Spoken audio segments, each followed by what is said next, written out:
Enjoy plenty of sunshine and dry conditions today. We'll have it actually all the way through Friday, but notice the rain chances go up significantly as we get in towards the weekend. It's a changing 5 or 6 forecast. The details are coming out.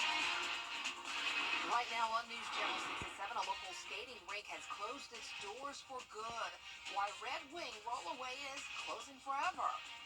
Plus, a special election for an open state house seat in Georgia is less than a week away. What you need to know before hitting the polls. And Augusta commissioners are reacting to a new proposal for city trash service. How it could impact you as your News at 7 starts now. Live from Television Park, this is WJBF News Channel 6 at 7.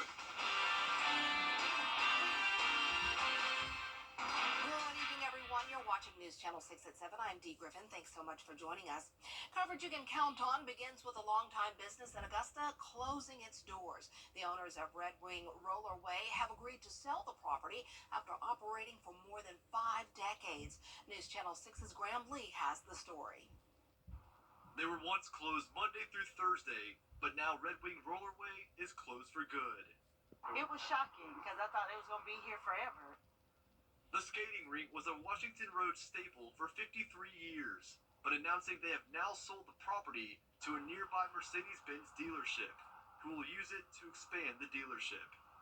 Word had got out and it kind of like, they pat it down a little bit, but I was like, man, that's going to be crazy. So, yeah, it definitely was a shock. The Soul City Sirens reacting to the news, saying it was a community hub where they made countless memories for 16 years. A spokesperson for Red Wing confirming with News Channel 6 that the process to close has been in the works for several months.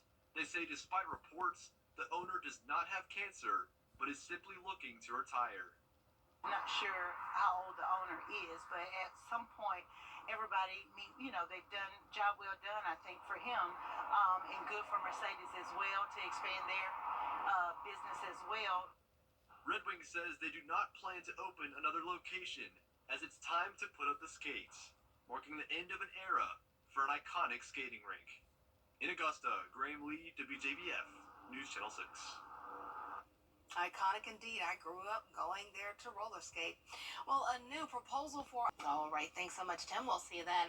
The Olive Road Bridge has closed again. A piece of metal from the overpass fell after being hit by a vehicle. The beam has been removed, but the road will remain closed so that the overpass can be repaired as the supporting beams were damaged.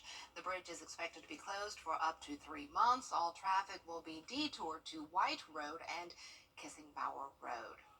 Well, the Columbia and McDuffie County Boards of Elections are working hard to prepare for an upcoming special election on short notice and might have to do something they've never done before. Hannah Latier has the details.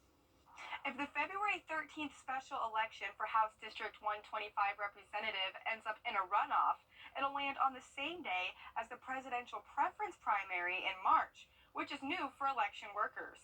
They say the upside will be that more people may vote in the runoff since they'll already be at the polls. But they will need separate staff and separate sets of equipment for it. It will be interesting. We've never done anything like that here in Columbia County, but we'll handle it. The special election only covers part of Columbia and McDuffie counties, and voters must be registered in House District 125 to vote in it. Advanced voting precincts are at the former Uchi Creek Library in Grovetown, the Deering Community Center, and the Old Thompson High School Gym on Main Street. Turnout's rather low. I mean, as of right now, just over 600 people have voted, and we're 2.5 weeks into early voting. This district, House District 125, is mainly in Columbia County. My turnout has been very, very low. As of today, we've only had 136 people to come vote. Election leaders say special elections like this can be overlooked for multiple reasons, and there's a time crunch when organizing them.